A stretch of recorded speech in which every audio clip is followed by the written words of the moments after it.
of broken promises.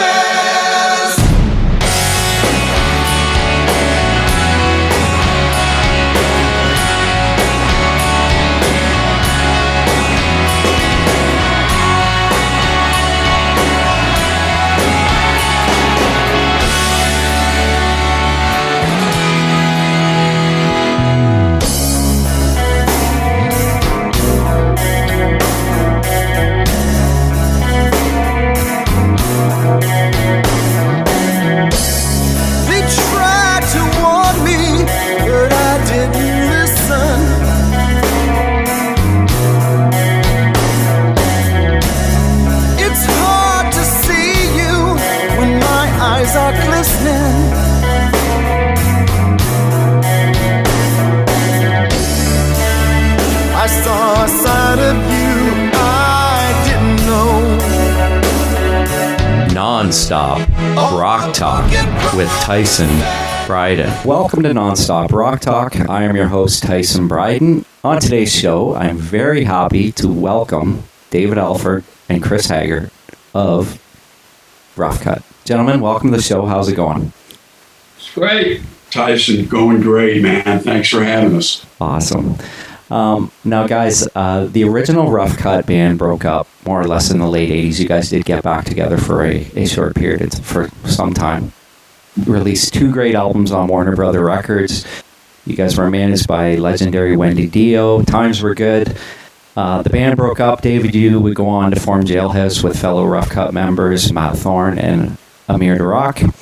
Singer Paul Shortino went on to front Quiet Riot for a short time. But Chris, I often wondered, what did you do after Rough Cutt broke up? Well, which is a good question because it's going to bring us up to date. Yeah, when he tells you. It is actually. Perfect. After Rough Cutt, I got into engineering and producing, but I actually started a band with Woot Warner from Black and Blue. From Black and Blue, yep. And we were together for about 2 years, and so I did that. And then I got back with Stephen Piercy, and we built up a studio in his back. He had a house in the back of his house, and he started a label, and we were both. I was sort of more the engineer producer guy, and he was the executive producer. But it was cool. We did a lot of bands. We produced a lot of bands, but we did a bunch of our own stuff too, which you can download or buy to this day on Amazon.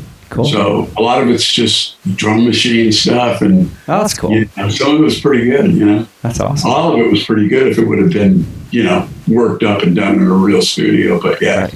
That's awesome. Yeah, and I always did wonder that. So, and I mean, I love Jailhouse too. By the way, David.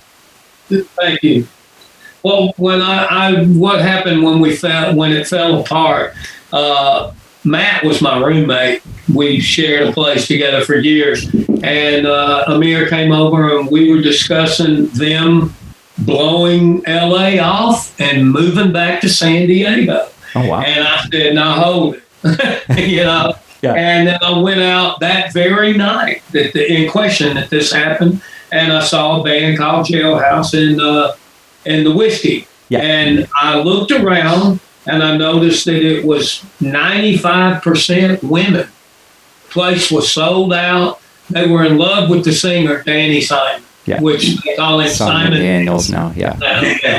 But so I approached him. They were in love with his hair. Yeah, actually. He had nice hair. He had very nice hair. I approached him to join Rough Cutt because Paul had went to Quiet Riot. Right. And he had a guitar player that he was too afraid to leave or their friendship was too tight or whatever. So he brings Mike over with him to my apartment the next day. And they had a counter proposal.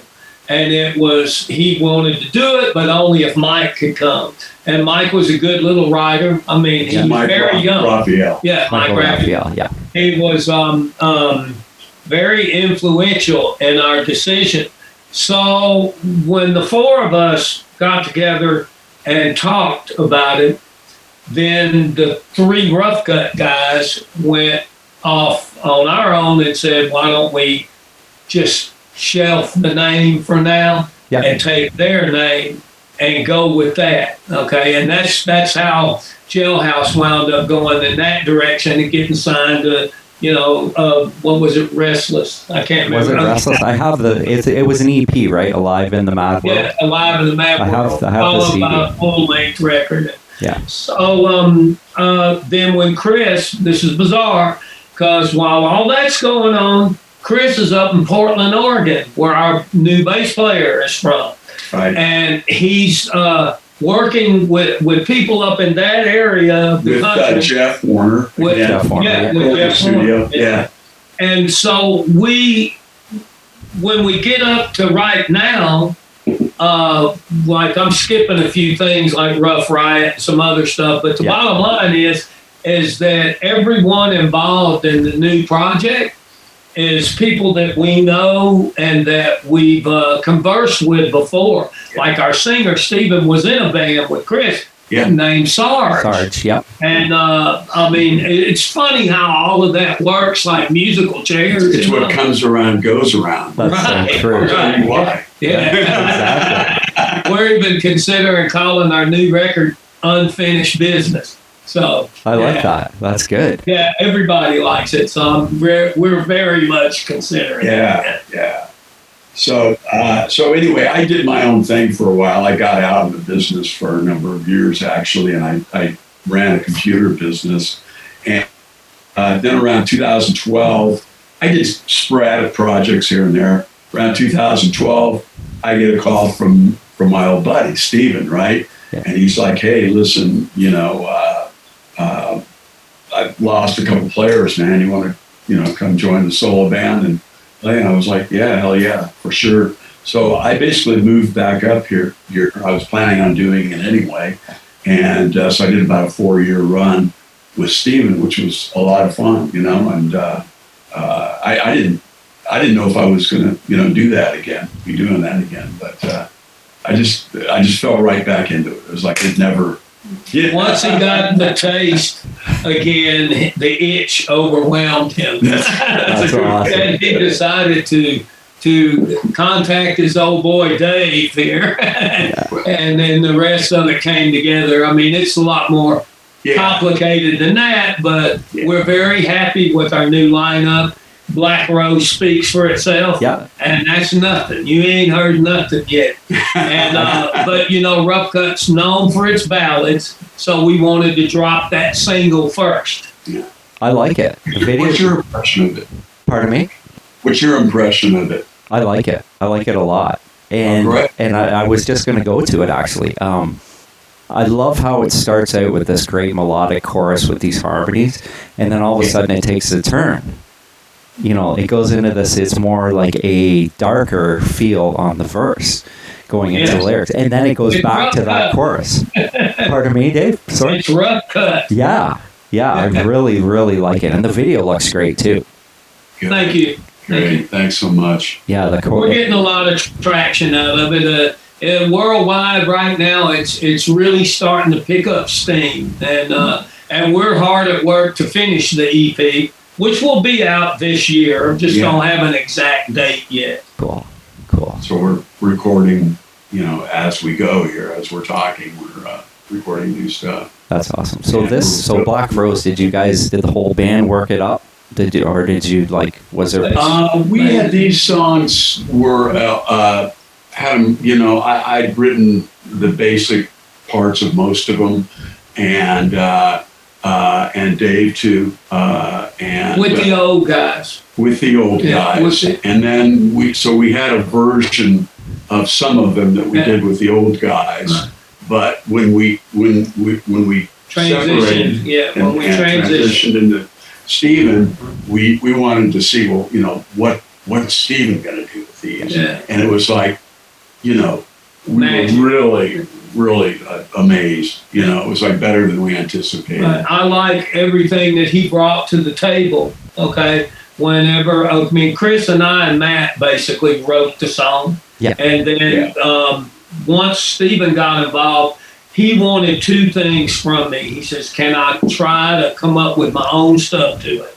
And we said, "Yes, absolutely." because we want to see what he come up with. Yeah. And between all the work we did, we went with his verses and our chorus, Matt's chorus actually, and the way the song is structured. It's funny the way you mentioned that, the way it starts. Yeah. It had several different beginnings, but especially with the old lineup. We went through some different iterations for sure. But by the time it reached you guys, we dropped a single. We're very, very happy with it. And it's still rough cut, but it's got that twist that you mentioned. We think it's got a bit of an edge on it. So it's we don't want to alienate everybody, and we love that era anyway. Yeah, so we sort of want to stay true to it, yet add a little bit of new mojo. Like we're always into new fans, and we're getting that with in other countries. I might add too a lot with the traction that Black Rose is getting. I mean, I've been hearing from lots of people who's Rough Cutt, because being as old of a band as we are, but they're loving it, so it's all good to me. But we also kept our fan base. This song, all of our fans are just nuts about the song. So they can't wait to hear the record. So I'm the same. I am excited to hear the record, to be honest, guys. Because to me, to come out with that single, the way that, the way the song starts off with that vocal, it's like, here we are. We're back kind of thing. You know what I mean? And I think that was perfect. Thank you. Thank you. Yeah, so I'm looking forward to. So how many songs will be on the EP then? Probably 5. Yeah. Cool. Is there a label involved yet, or? We've actually been entertaining labels. We've turned down a couple already. We've had a few offers, but we felt that they weren't quite right for us. Yep. So we're kind of waiting. We've got somebody that we're sort of thinking we might go with at this point. But what we wanted to do was, record some more music and get a little more traction so that we would be taken seriously. It's like, oh, okay, these guys have some new product here. Right. So Black Rose is doing that for us too, but we want to put out, we're probably going to let go of another single within a couple of months. Yeah. Cool. But all of them will be on the EP, of course. Awesome. And what's happening right now for us is that a lot of labels' doors are open, but we're negotiating. Yeah. Our management company is getting offers left and right, and the more traction the single gets, the more we're talking to other people. Yeah. So like Chris, being the solid foundation he is, was one of the first ones to say, "Now hold on, guys," and get us to take a step back and let the music do its talking for us. Yeah, so, that's awesome. Well, I'm looking that's what's got us here right now. Yeah, not to mention Jody, she's great. So. Well, I was very surprised when Jody sent out an email and said I'm working with Rough Cutt, and I was like, oh, that's awesome. And then, wow, yeah, I was pretty stoked to actually have you guys on the show because I've been a fan for a long time.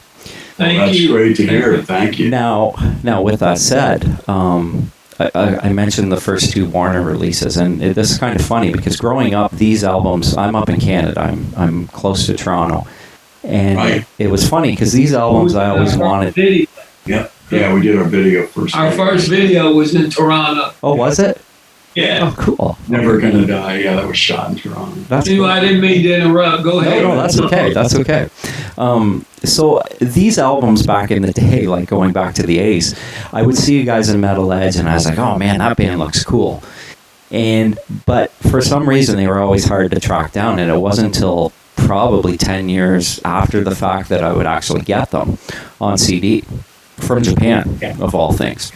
They weren't initially released on CD. Yeah, that's right. Yeah, I mean, they were taped. It was exactly at that time, too. Remember? Yeah. Tower Records was still there, but used to you go in and you got all these bins of records, and then over here on the corner was a small section that had CDs on it. Yeah. So, because we were vinyl. Yeah. And so when we first released it, And right when cassette. it was changing. Yeah. Yeah, and it was which was kind of a weird thing. Like I was actually thinking about that the other day. We went from vinyl to cassette to CD, and it was like within like a 15 to 20 year period where they just kept changing these formats, right? It might have been a little faster than that, actually. It might have been. Yeah, you're correct. Because of that, they had digital, Yeah. but it was on tape at first, Yeah. Yeah, that's right. And it took a while for digital to start sounding worth a shit. That's true. That's exactly. Yeah, the first few years of CDs, they were kind of like, and and you get that little saying on the back. These recordings have been transferred over from the original analog tapes, and they may, you know what I mean. You guys probably remember that. Sure. We did. So, anyways, I managed to find the first album, I think, at a flea market or something in the 2000s, but unfortunately, I was robbed last year. And, Oh, no.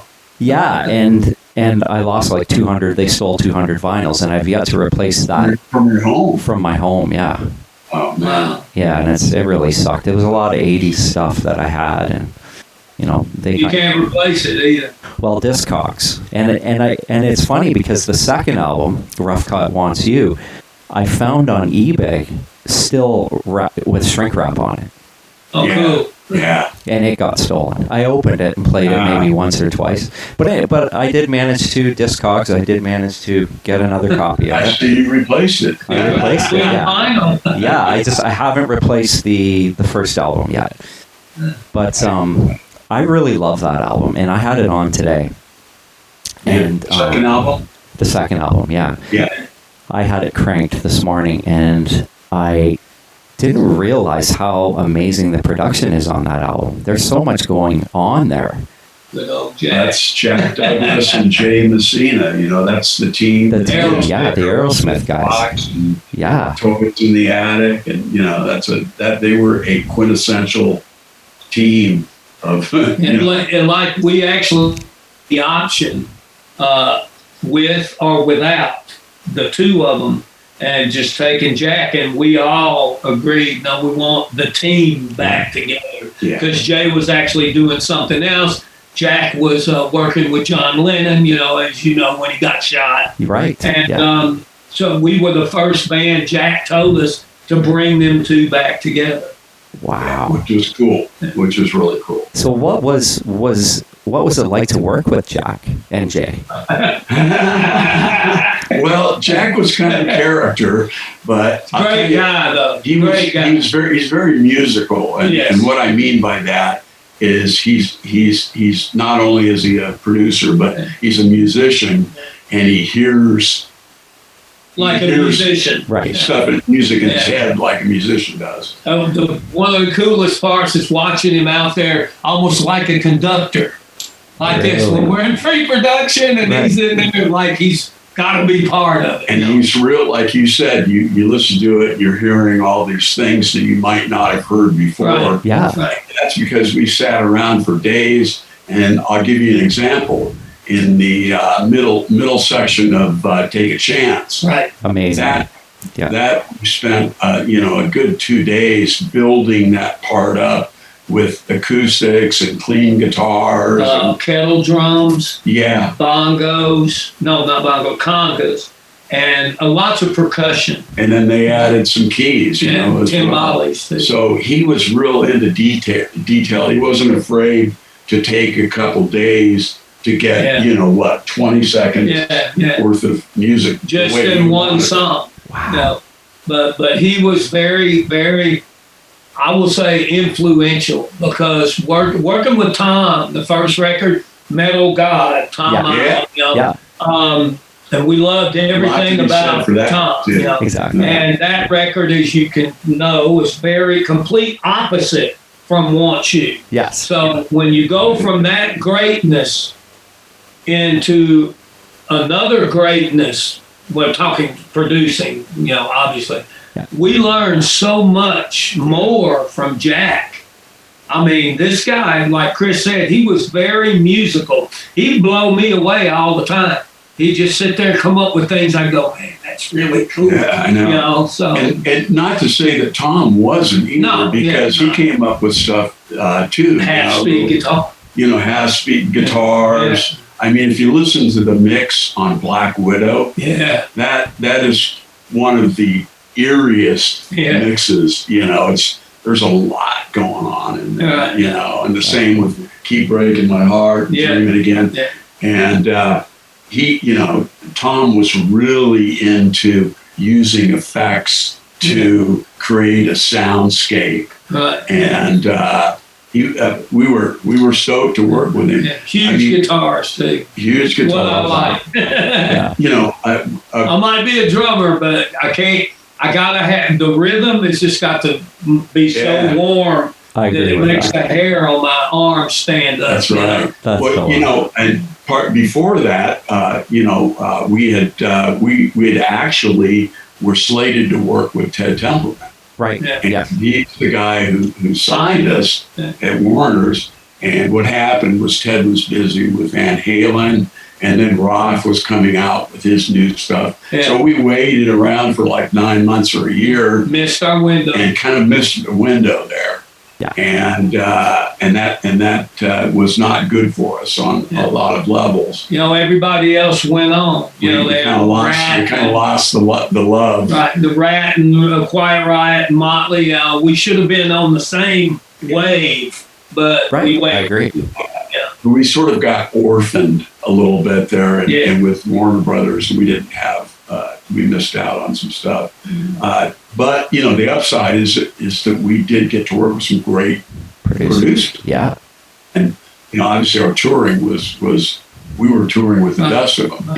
Yeah. In fact, he did our first demos. He produced some stuff with us. Yeah. Produced our first demo, before Amir was in the band, Craig Goldie was playing with Chris. Craig Goldie and me. Yeah. And Ronnie took us into Sound City right when they finished mixing Holy Diver, and said, "We got a couple days left. Let's get it." And he did our first demo. So. And it was amazing because everybody knows Ronnie as being the guy. But what a lot of people don't know is he's an amazing producer. Right. Not to mention just a wonderful human being. You know. Yeah. But I'll tell you, I just being in the studio for the short time we were with him. I picked up stuff, and he wasn't afraid to tell you if something wasn't right. Right. But he would praise you if he liked something. He would go, mate, that is great. Yeah. He'd give you your props, definitely. Wow. Yeah. I miss him, and sure you can tell. Well, I was surprised yesterday. It's been 11 years. I think yesterday or the day before. I was like, 11 years already? Really? That's right. Yesterday I'm seeing that on Facebook, and I'm like, wow. I know. I mean, it's just, I still miss him. I can't say it enough. I wish you were around. The music world still misses him. I mean, yeah. He's unbelievable. But I mean, I'm curious about the concept of this album, of Wants You. The first track was entitled Rock the USA, and that seemed to be kind of the theme throughout. Was that a band decision, management, label, or possibly just a great marketing ploy by everybody involved? It was a combination. But mostly band. It's mostly band decision. But management, Wendy was really into it.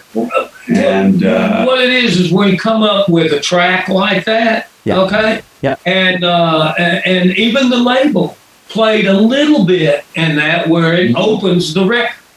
Rocking the USA. You've got that battle scene in the middle of the song and all of that, which was Jack's. Right. That's another thing that Jack had. He did. Yeah. All that stuff, all those the machine guns and the helicopters and all that stuff going like this. Yeah, that was all Jack. So it was just something we kind of tried, and it kind of worked, Yeah. They just want each record to be different from each other. We, being an 80s rock band from the time, and early to mid 80s, because we went 2-3 years before we got the record deal. Okay. And There was even a stint in Rough Cut when Jakey Lee was the guitar player, and we had a keyboard player.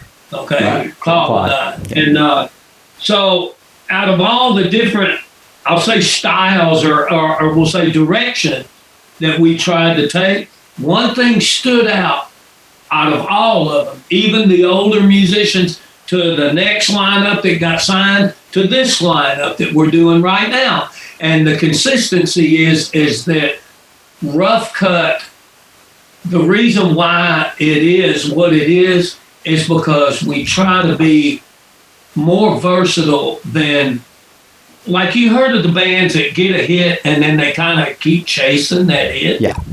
You know, we never, from the very beginning, that was our plan, was to make sure that we didn't get stuck on one type of style. We wanted diversity, we wanted diversity. Sorry, I'm not educated. I couldn't come up with that word. Yeah, I mean, that's what you're saying. Right.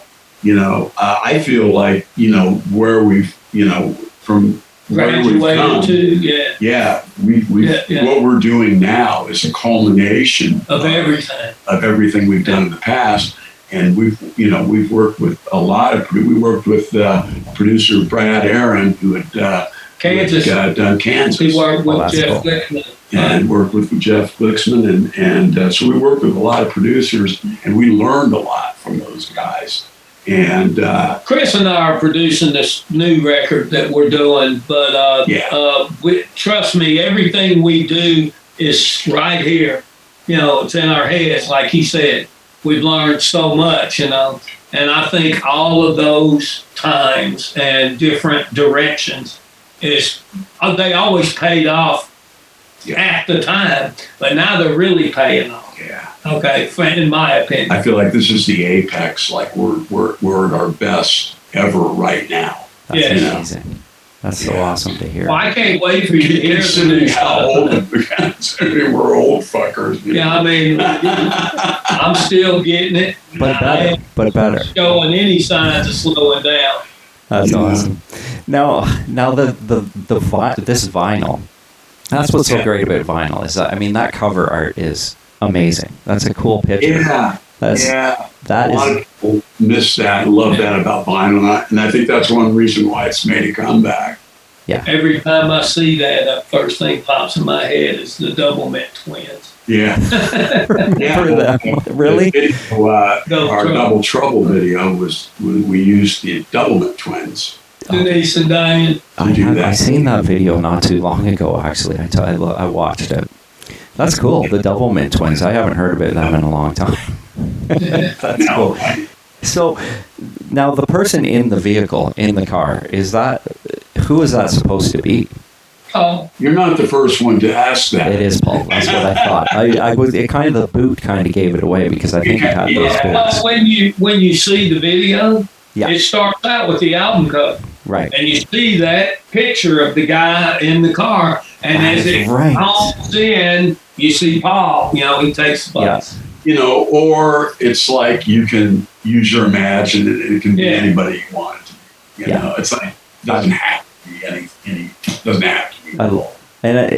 I love it because the heart. I guess that kind of the heart that's on the car is that like kind of there's a little heart there, and that kind of reminds me of the first album almost. A little throwback there. A little. Yeah, and it's cool. It's one of those album covers that you just kind of stare at and go, okay, this is going on. There's the heart. That says Rough Cut in the USA, and it's very well done. The license plate says Rough Cut. No, it doesn't. I don't have in the video. In the video. That's cool. Yeah. That's awesome. So after this album was completed, did you guys love it? Point blank. Yeah. We did. I think a lot of our fans, the majority of our fans, tell us that they like the first album the most, but I'd say it's like a 60-40 sort of thing.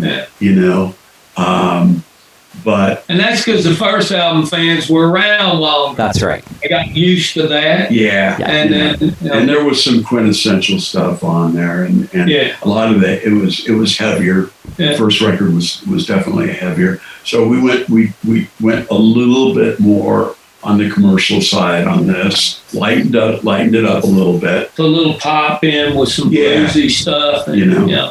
And we weren't sure where it was going to go. Unfortunately, by that time, Warner Brothers had just kind of let us. So we're out here touring, doing arenas, right, Yeah. with Ronnie or with Accept and Crocus, and we're pulling into town, and then some people are seeing us play in these arenas, and then they're going to the record store, and there's maybe one or two records. Oh, If that, or there's not. Because they're sold out. And you can't, it's like you can't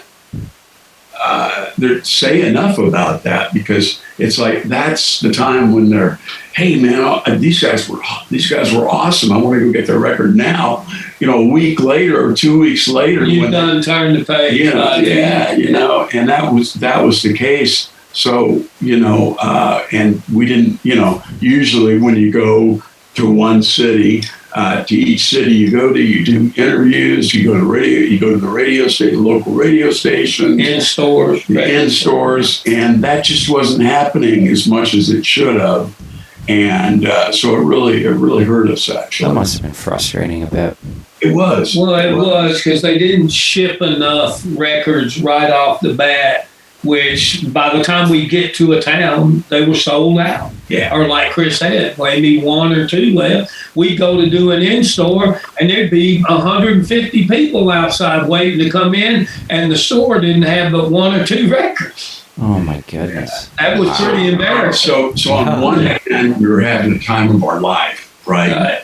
And on the other hand, it was, as you say, frustrating, because what was supposed to be going on behind the scenes wasn't happening. But as far as Want You goes, we loved it, and what it did do for us is we stayed the course, like I said a minute ago, of not being the same.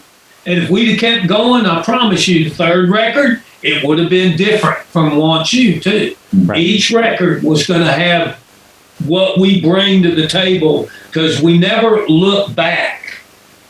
That's what I'm trying to say. Yeah. I can only imagine what it would be like for us if we hadn't have had the, what do you call it, since we didn't have any hits, it was the exposure, the stuff that we got to do, doing festivals, doing arenas with Ronnie. We were signed and we were selling records, but Chris, one thing that we could tell you is, like, for example, before we were even signed, but we knew we were going to get signed. Yeah.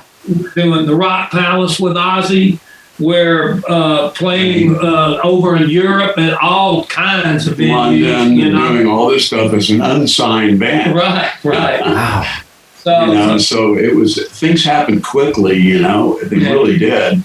Once we solidified, and that's why we know what happened to us. Because all right, look, you've got Rat and Motley Crue, Quiet Riot, and all the bands from that era of us, and we had same thing, but with a singer like Paul Shortino. Yeah. And so by the time our album came out, it's funny because the very next day, MTV switched formats. There was no longer rock videos. It was Philip Bailey and Lionel Richie, Cyndi Lauper, Madonna, stuff like that. Even the bands that had used it for the previous few years were not on it that much anymore. That's why they created Headbangers Ball. But you talk about bad timing. Wow. Our record comes out the very next day. No more rock videos. But I mean, the crazy thing about that is by, like, say, 86, then the whole fad really took off. Yeah. You know what I mean? And labels were signing so many bands. Yeah, they were signing up anybody. Yeah. You know, That's the Poison, who had long, Great White. shaggy hair. Yeah, Yeah. Poison, Great White, Black and Blue era, all of that stuff. Bon Jovi, yeah, I exactly. mean, we used to go and see Poison before they got signed. I went and saw them at the Palace, and when you go there, and I'm looking at them, I go, it's just a different version of Motley Crue, but with Yeah. lighter songs. Yeah. They tried to do the same look, the same everything, And they pulled it off. and they pulled it off in a big, huge way, like what you just said. They were signing everything left and right. Don't get me wrong, very talented band. Cece's a good friend of mine. Yeah. But it's like that 80s wave that came out of the West Coast. Yeah. Everybody was jumping on that bandwagon as quick as they could. Yeah, Sure. I've always said that there's kind of two different eras of the era itself, because they had, Right. you know what I mean? Like you go Rat, Quiet Riot, Motley Crue, Yeah. Rough Cut, and then the next wave. The next Yeah, one. yeah, the next and one. that was Guns N' Roses. Right. And You know, and Trickster, Trickster, and Slaughter, yeah. Kicks and Solder, Yeah. although I hate to put them in the same category. right. But it's true. Well, it's But it's true. true. Yeah.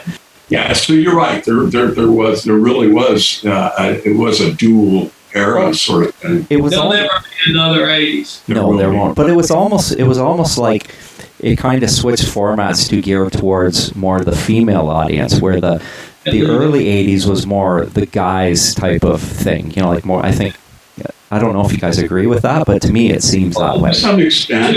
Like when Lita did her duet with Ozzy, Yeah. and then Sharon was managing her. Well, that launched her big time. Big time. I think what you're alluding to is you had Metallica, right? Yeah. Right. And that they were a guys band. Yeah. Oh, yeah. They didn't become a girls band until after the Black Album, That's right? right. Yeah. And so you had your Metallicas and your Anvils and Anthrax. Anthrax. Megadeth. And so that was the side that was all the guys. But then you had your Motleys and your Rats and, And then after all of Quiet that, Riot. you shake it up and throw it into a bowl, and then here comes Kurt Cobain. Yep. Yeah. Okay. And when he came in, everything changed. Yeah. Well, that was a deal breaker. Yeah. It totally was. Welcome to the 90s. It was- Well, I mean, I don't know. It's funny because in the 90s, the bands from the 80s couldn't, they couldn't get a gig more or less. And it was crazy. It was, I still don't understand it to this day, but I'm just glad it kind of came back around, right? it just kind of, I think 10 years, it just kind of, big hair and all that just kind of ran its course. Yeah. And then people were looking for something that was a little bit more real, a little bit more different. Those bands just happened to surface. Right place at the right time. Soundgarden, your Pearl Jam, Alice in Chains. Alice in Chains. Yeah. I've seen a video of Alice in Chains when they were glam. I know. band. Yeah, I Exactly. mean, really long hair and tights and the whole 9 yards. It's funny. Yeah. But they didn't hit till after that. Right. So it's It's funny. Yeah, Kurt Cobain started a new thing. well, and it's just like Motley started the whole the 80s wave thing. of the 80s. Yeah. They really did. Yeah. And we remember seeing them. Well, we saw it. We were all friends, Yeah. right? So Yeah. everybody knew each other on the strip, and so we saw. I remember seeing Motley at their first show at the Whiskey, Right. and these guys are up there with hair up to here, And standing fucking, on those. Yeah, right. and that took some fucking balls. And man. then when I was in Rat, Rat and Motley Crue would play shows together a lot. Yeah. We did Wolf and Rich Miller's Country Club on Christmas Day, not Christmas Eve, Christmas Day, okay? And it was so oversold out. It was their release of their leather records. They hadn't got Oh, yeah. signed. Yeah. And Vince comes running out on stage like Santa throwing albums out, you know. But during this era, make no mistake, you could stand down in the crowd, look around, and over half of the people there were dressed like Wow. doing everything, mimicking them. That's right. Fans mimic the artist. You look around and go, oh, these guys are going to be. Sometimes you couldn't differentiate. Yeah. Wow. That's You crazy. say there's Vince, and there'd be some girl. That's crazy. Or some lookalike guy. Right. You mentioned that Leather Records. I just did an episode. I have another offshoot of it's strictly for vinyl. Yeah. And we did our first episode, and it was a lot of the conversation was about that Leather Records pressing. Because it's worth so much money, and then there's there's 3-4 different pressings of it and different stuff. So Alan Coffey. Yeah. Well, you're right. There's several different versions and mixes of that. Yeah. Yeah, that's wild. Now, I just wanted to ask you guys about Hearing Aid, about Stars. I remember, that song I loved that song when it came out. Rough Cutt plays that song in our set. You guys did? Oh, I didn't realize that. Really? We started doing that in the past year or two. That's amazing. So, primarily, I guess that was, you guys were kind of you two were in the background vocal portion. Paul did sing a vocal section in it. Yeah. Now, that day, and this might be a funny question, but that day where everyone is in the studio doing that chorus, where they had everybody together in that one section. It's called a choir bleacher set. The choir, yes. Now, I have to ask, was there a big party after? The whole day was nothing but a party. It was amazing. You had 60 top-notch rock musicians, and every one of us had egos like you wouldn't believe, but they all went in our hip pocket when we all got to A&M Studios. It was like, dude, what's up? I know. It's stopped them at the door. Yeah. And, a lot of our idols and, like and best friends at the time. And, guys from Blue Oyster Cult. And then Vance and I were like nice bros guys, Yeah. And then, of course, all the guys we knew, but so it was just a combination of a few guys that we'd never met and a bunch of people that we already knew. And everybody was cooler than shit. And it was, I think, the common purpose, and I think Ronnie is really the only guy that could have pulled that off. I agree with that. Yeah. His skills as a singer, made it possible for that many people. Because you've heard it. When you hear the chorus comes in, you don't hear flats or sharps or nothing. It's like actually, and they didn't have auto-tune back then. Nope. Yeah. Ronnie, he strategically placed people by tenor, alto, bass, like you would a choir. And they strategically 421s around the room. And when you hear the chorus come in, you can hear everybody. If you listen real good when you're seeing Rob Halford holding his ear, you'll hear, just a real super high. That's and amazing. Then you can, when you look at Ted, way up in the back, because there's really? Like a mediocre, he bumps tenor versus bass.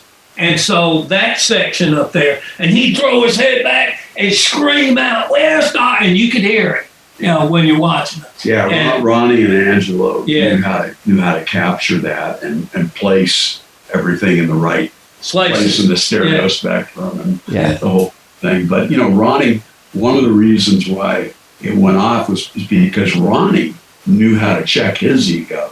He did, and it's like come on in, mate, and sing on my, He was welcoming to everybody. Yeah. And the common good, like you said. It was, for the benefit, for famine relief. And it's like, who's going to, turn down an invitation from Ronnie James Dio to do something like that? Right. And so it was a great day. I'll never forget it. I know Dave will never forget that day. And, the video is very cool. Every now and then I see it, and it takes me right back. I know. Takes me right back. I see it too. We actually have a picture, my favorite picture, you can find it online, where Chris is standing out front of everybody. It was after Hearing Aids over with, Rough Cutt's headlining the country club. It sold out, places packed. Ronnie comes, everybody shows up. Yeah. We have everybody like Quiet Riot guys, Carlos, Cinderella guys. Yeah. Everybody's all there. And we went up in the green room and got in the corner, and where everybody sitting like the choir, stacking up like this to take a picture. And Ronnie's right in the middle like this. Yep. And Chris is out front going to everybody. And it's a classic. That's awesome, man. I'm wearing I'm sweaty. We just finished playing, and I got a what do you call that guy? Mickey Mouse. London Bells. Yeah, that's my favorite. Mickey Mouse, Warner Brothers sweatshirt thing on, and it's very, very cool picture, and he was very good at doing that. And like here, he showed his ego. Didn't have to say nothing. He was like, check this out. With all these people behind him. Well, like the king right in the front. He just had class. He was a very classy guy. That's cool. And you know what the fun thing about that song is? The fact of trying to pick out who's who and who's doing what, like for vocals and guitar solos. I always thought that was good. I mean, it was different than the other ones, like the other Ethiopia Famine Relief songs, because they were kind of pop songs. This was more of a more musical song, because you've got all these amazing players on it and singers, and you're trying to figure out who's who. I mean, you had Dave Meniketti and Paul, and Jeff Tate, Don Dawkin, Ronnie, of course. It was Vivian Campbell and the Reverend Jimmy Bain, the two guys that wrote the song. Right. Yeah. And Ronnie came up with the melodies, of course. Yeah. Who cries for the children? Exactly. It was, and then it goes into that heavy part, and it's just it was a great song. It really was. Have everyone from Neil Sean to Chris. That's right. Playing guitar and stuff. I mean, it was crazy. All the guitar work that was on it was amazing. Now Chris did like the guitar work. Did they let you take like for the guitar solos? Did you do like a big long one, or did they do certain parts? Actually, I did. Oh, you did? No, we didn't. You and Amir, that's right. Me and Amir didn't do solos. We just did singing. You just did singing.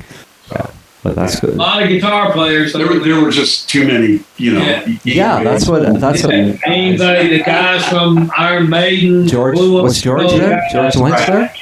Yeah, Brad Gillis and everybody. It was crazy. Yeah, I'm just curious. Like, did Ronnie have them play like a big long section and then pick it and then take the parts that you wanted out of it? They spent days, doing what's called comping, right? Yeah. Taking bits and pieces. Let's use this bit, and then comping it together, splicing, and using. Like when, to answer your question, when they actually recorded that day, when the guitar players were in there doing their thing, there was a section of the song that is the guitar solo, and every guitar player got to play through the whole thing. Okay. But that ain't what you hear. I think there's a video on YouTube of the making of it. I think too, isn't it? Yeah. I'll have to watch that again. It's pretty cool. There is. Yeah. Yeah. Hopefully, I mean, I was always hoping one day they'd re-release it on Blu-ray or DVD, so we could, that'd be awesome. If Wendy hears you say that, that's very possible. Yeah, that would be cool. Yeah, she should. I'm not sure why she hasn't actually. Yeah, it would. I mean, it'd just be for like fans like myself and for you guys too. You guys were there. It'd be just cool to have it and to watch it again and resurrect that. I mean, that's going back a long time ago, but it was such a cool thing.